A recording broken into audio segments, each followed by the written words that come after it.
If you own an investment property in Australia and you've been planning to buy one, the rules have just changed. For decades, negative gearing has been one of the biggest reasons everyday Aussies could buy, hold and build wealth through property. But after the latest budget, that game has shifted. And if you don't understand what's changed, you could be putting your money into the wrong type of property at the worst possible time. So today, Gav and I are going to break this down in plain English. First, what negative gearing actually was and why so many investors relied on it. Second, what's changed and why established property has become a very different conversation. And third, where the real opportunity has moved, especially for investors who are willing to buy new, develop new, and hold long term. Because here's the part most people are missing. Some investors won't just survive these changes, they'll be better off because of them. Let's get into it. Alrighty, Guru, what's negative gearing? Yes, well, good to be back. It's a bit happening, the political landscape, a few changes, and everyone's talking about negative gearing. So, look, in very simple terms, just to try and explain it, negative gearing is when you have an investment property, you're getting some rent back for it, and the outgoings or the costs, the interest you're paying and the outgoings are more than the rent you're getting. So let's just... basic example, you've got a $500,000 investment property. It's costing you $10,000 a year to hold it, and your rent's not covering that. So your out-of-pocket might be $10,000. That $10,000 comes off of your taxable income. So if you're on a $100,000 salary, you are now, instead of taxed on $100,000, you're taxed on $90,000. Yeah, spot on, Gav. It's definitely a way that people on high incomes and in higher tax brackets use that to bring themselves down into lower tax brackets. Look, it's definitely, I guess, it favours people who have a strong household income. There's no doubt about that. So what it does is it provides investors the opportunity to build a portfolio and just keep their taxable income down, so they can save money on the tax they pay to the government and build a property portfolio over the medium to long term. Yeah, for sure, 100%. And it's essentially paying less tax in their pays. Their PAYG, pay less tax, and then that essentially is going off to help them hold these properties over the long term and hopefully build some capital growth. Well, that's right, and I guess that's the example. If we use that one I mentioned a bit earlier, say you buy a $500,000 property, you pay a $100,000 deposit, so it owes you $400,000. What might happen over a period of a year or two, depending on which state you've been in the last 2 or 3 years, that might go up $50,000. So it may now be worth $550,000. So you've got a $500,000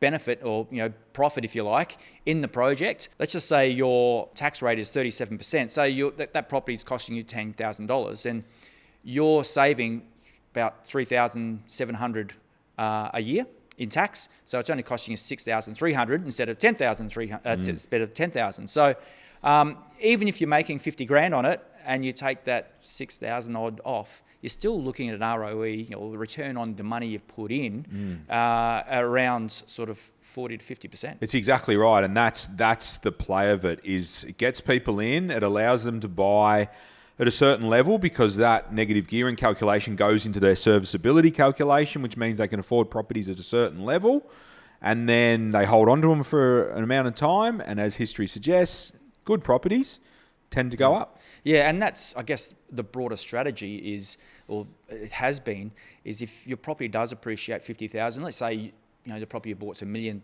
property, probably more common, and it's appreciated $100,000, then people just refinance and then use that extra equity to then go out and do the next one. Yeah, 100%. And bringing their income down, I think, like we've said earlier, the income and the high income households, it definitely gives them the ability to pay less tax. Because as we know in this country, the government gets their money off us and the tax that we pay. That's right, yeah. So it's if you're in the position where you do have a good income and you're pretty savvy with how your tax system is structured with a good accountant, then you can really make this work for you. So Australians have used it for a long time, part of their DNA nearly. What has changed with this recent budget? So basically what's happened now is negative gearing is only applicable to new properties. So if you're an investor and you go out to buy a property to keep and hold on to.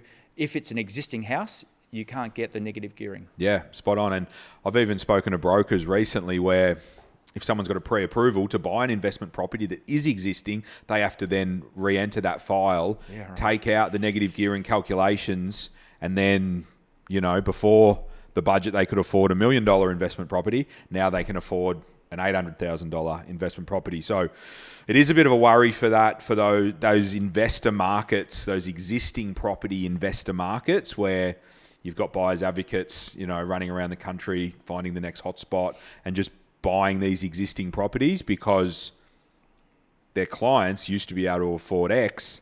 That's come off that to 10-15%, which is a worry for properties in those price brackets, I think. Yeah, I think it's important to note that, get away from the major headlines you see in major media. It is only just one segment of the market. So investors buy all sorts of different types of properties. So not all investors going out looking for existing homes to compete with families, which is, I guess, what the government is trying to do, is to, stall that competition or just make it so there's not as much competition, so these family homes are more affordable to families. Yeah, 100%. And I think we're already seeing that. We're seeing clearance rates quite low at the moment. Obviously, people are a bit scared and a bit spooked, and that's probably, it's a bit exacerbated at the moment. But overall, you're going to have less competition from investors because they can't use the negative gearing. So government's plan is that first-time home buyers and owner-occupiers can move into that space with a bit more freedom and a bit less competition. That's right. So the thing here is, though, with intelligent investors, there's other strategies as well. So, particularly with our business model and a lot of the clients that we work with, they'll buy an existing property, but they'll knock it down and build 2 new properties, or build 3 new properties. So in that example, you can, as an investor, you can still buy an existing house or an established home, providing you knock it over, and you build 2 or 3 new homes, which then you can negatively gear. Yeah, 100%. And we're working with different people that either hold all those and negative gear all that against their income, or they might sell one, hold one, sell 2, hold one, whatever that looks like, whatever it gets to a place where they're reasonably happy to hold them.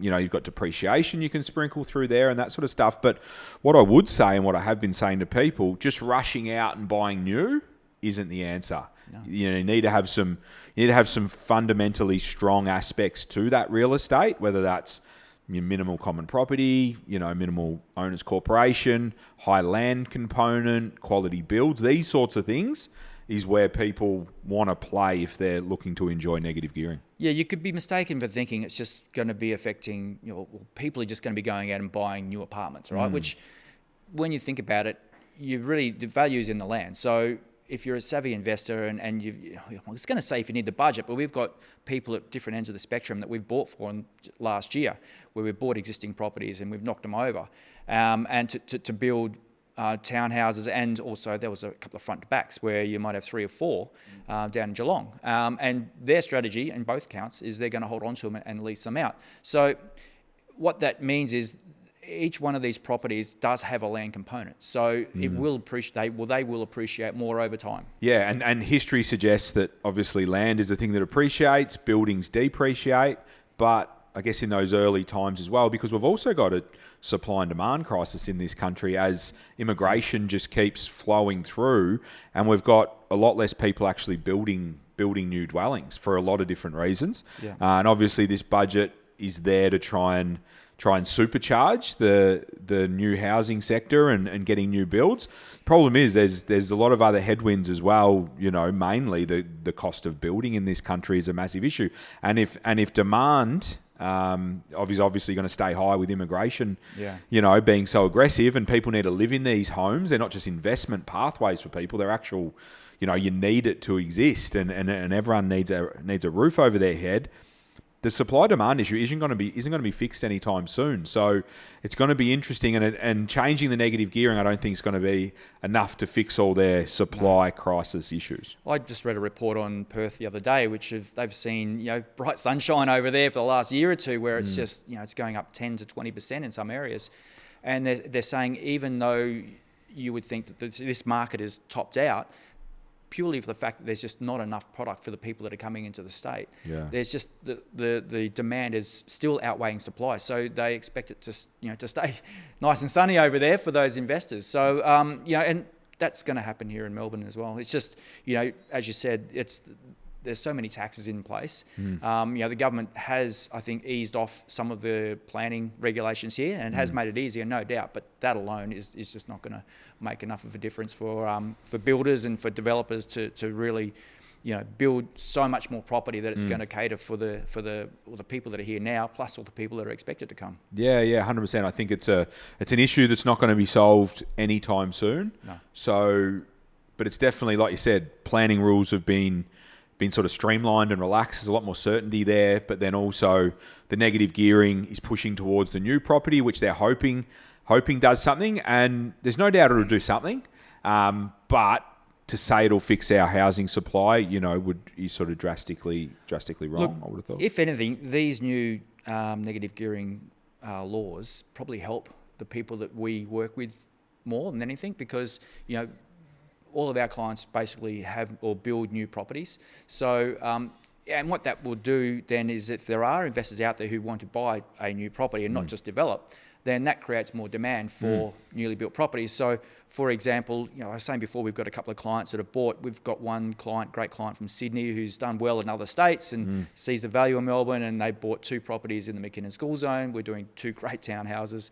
They've got a good household income, so they can afford to do it, and they're going to hold both. Yeah. But in that example, you might have a client who builds 2 and sells one and holds one, and then they can, they still get the negative gearing on the new one. Yeah, I couldn't agree more, because developing 2 and holding 2, not everyone can do that, because obviously the holding costs are quite high, even with negative gearing and depreciation. So a play for people might be do the 2, sell 1, pay down debt, and essentially end up with a townhouse at wholesale price, not paying retail. This person you've sold it to has paid retail. That's fine. They will exist, because there'll be plenty of people out there that still want to enjoy the benefits of negative gearing, but maybe don't want to go through the property development process.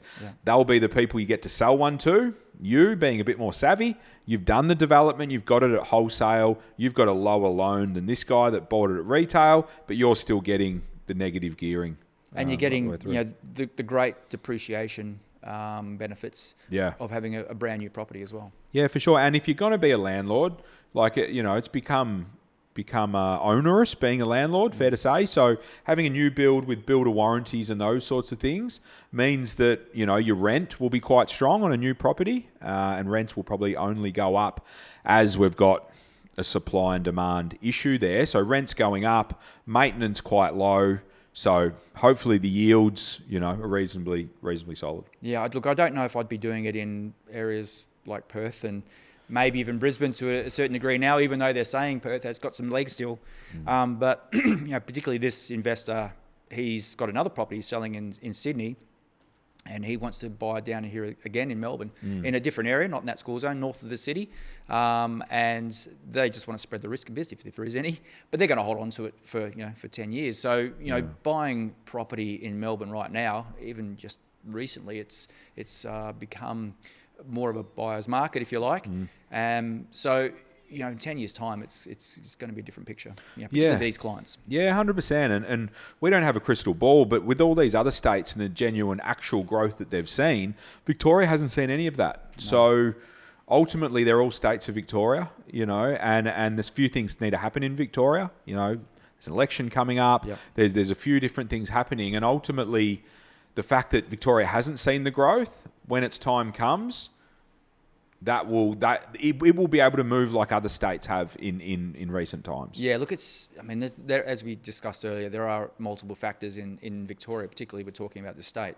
But one of the main ones is just the sentiment. It's people just the sentiment. It's a negative sentiment, particularly in the property, if not business as well, but particularly in property. So that changes. It's ebbs and flows over the journey. So it will come good. So our medium house price at the moment, is so much lower in comparison to where it was 5 years ago with these other states, that before we were miles ahead of Perth and Adelaide and these other states, and chewing down Sydney, for a while there. And that's where, like you said, your client that that lives in Sydney, if you've got a longer time horizon to wait for this all to play out and it all to work out in the wash, I feel like, yeah, Victoria, there's not too much else that can sort of happen, Yeah, well, this is a successful investor who's been doing this for 10 plus years, and they've seen great benefits in markets like Perth and Sydney and others.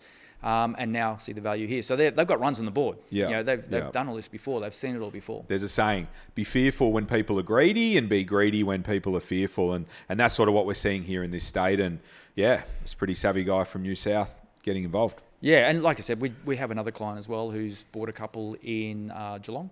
So sub $1 million for the land, and we're building 3 or 4, 3 bedders, actually a couple of 4 now. We've got a really good design on those. So he may sell one at the moment. He's just sort of working out the numbers, but plan would be to hold 3 or 4 of them and just rent them out. And, like Geelong is already probably one of the stronger areas of Melbourne, or Victoria, if you like, as a growth area. But its forecast as being really strong. There's a lot of talk about Geelong and Frankston and those areas. And then around the other activity areas like Clayton and so forth. But he's bought at a pretty soft market. He's building. We've been smart with the design. We kept it pretty simple, but robust. And in 5 or 10 years' time, he's going to have properties that are going to probably worth double in value. Yeah, and I couldn't agree more, Gav. Great insights, great value. It's obviously a hot topic at the moment, negative gearing, and great explanation from your end, and just talking about how people may be looking to use it into the future. Yeah, look, it is pretty simple. Of course, having a great accountant really is the person who's going to partner you with this. But as we said, yes, it's changed, and the headlines, are selling papers saying how dire it is. But the truth is, it's just one part of the market. And I think if anything, it benefits us and our clients. Yeah, no, it does for sure, and hopefully it helps developers abroad and everyone playing along at home that pushes more investment money into the new space, which as developers, if you are transacting and selling at the end, there's a bit more fruits for your labor. Well, there's definitely a demand. Yeah. Couldn't agree more, especially in a time where building costs are expensive. So to move into something turnkey, whether you're renting that or buying it as an owner occupier and going to live in it, it's definitely a strong demand at the moment because of rising build costs. Yeah. Well, it is a soft market here in Victoria still. So and just the sentiment after these announcements, the tax announcements. If anything, it's softened it a little bit more. But as we've described today, it doesn't affect every scenario, every strategy. So I think once the water passes under this bridge, people will realise that not much has changed.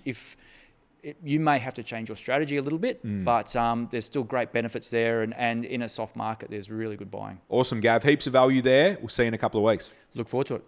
All right, mate, if you're serious about property development, you want to go deeper, here's how we can help. Join the Little Fish Network. It's our free community where developers share real projects, strategies, and insights every day. Links below. Now, if you need a site, we can source and secure the right development opportunity for you through our buyer's agent service, through the Guru. If you want access to me, I offer one-on-one mentoring, so you've got me in your corner when you need it. And if you want it done for you, our expert team handles end-to-end project management. If you're ready to move, book a call with me below, and we'll map out the best path forward for you and your project. And if you're still here, really appreciate you sticking around right to the end. Do me a favor, give the video a hype and a like, drop a comment. I read them all and reply to them. Really helps this channel and helps us keep creating this content for free. I'm Peter Kelly. Till the next one, see you at the top.